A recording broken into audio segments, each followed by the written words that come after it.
Amber Smith is a former Iraq war combat pilot, a former deputy assistant to the Secretary of Defense, and the author of the book Danger Close. So, Amber, obviously the context of being in a theater of war is very different than being in a dangerous neighborhood in a city in America.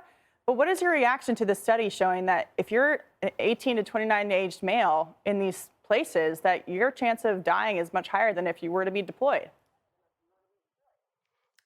I think it's a pretty devastating statistic that Americans are safer to join the military and serve and fight in a combat zone like Iraq and Afghanistan than to live in a couple of these American cities. And it's absolutely true. Chicago's a war zone.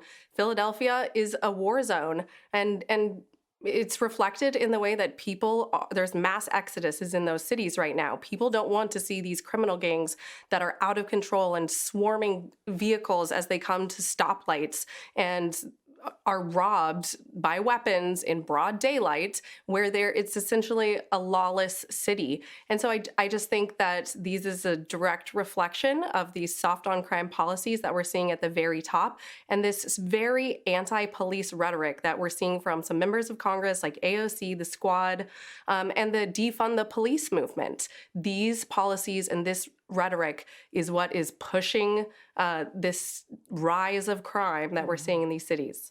Yeah, the other distinction is that when you join the military, as you know, and you go fight for your country overseas, you're doing it for a purpose. You're fighting to defend Americans at home from a foreign threat in defense of the country. There is a purpose to it. Here, it's like the purpose is just to be part of a gang and to engage in this violence for the sake of what exactly? Yeah, exactly. And I think it does come back to lack of police support. When I was served in the military, when we had to deploy to a war zone, I served in both Iraq and Afghanistan. We had the support of our chain of command. We had the resources we need to be able to accomplish the mission. We had top resources, weapons and ammunition to ensure that the team made it back safely. But most importantly, we had the backing of the American people. We knew we were supported here at home, and it made such a difference. So I think with this rise in crime that we're seeing in these cities, the police are essentially being overrun. They don't have the support of their elected leadership of some of these liberal cities, their mayors, these district attorneys that are refusing to prosecute criminals, everything from misdemeanors all the way up to people who are rioting, theft, you name it. And so they do not have the support, the people to back them up after they make these arrests and get these criminals off the streets. The DA is sending them right back to the streets. So they're not having that support that we had from our leadership when we were in the military serving in combat.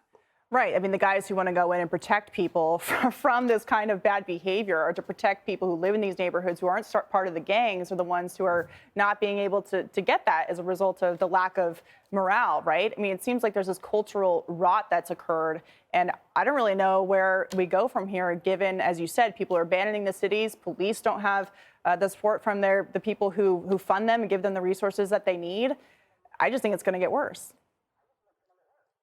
It is, and we're seeing the negative effects of over 2 years of this defund the police rhetoric and movement, with people pushing this without thinking of the consequences. And we're sadly seeing the morale being significantly damaged in the law enforcement culture, and things have got to change.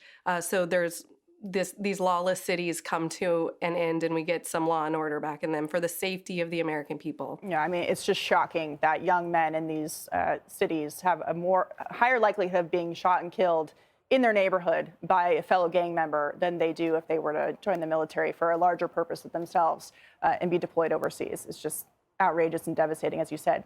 Amber Smith, thanks so much for coming on tonight. Good to see you. Thanks, Katie. Good to see you. Hey, Sean Hannity here. Hey, click here to subscribe to Fox News YouTube page and catch our hottest interviews and most compelling analysis. You will not get it anywhere else.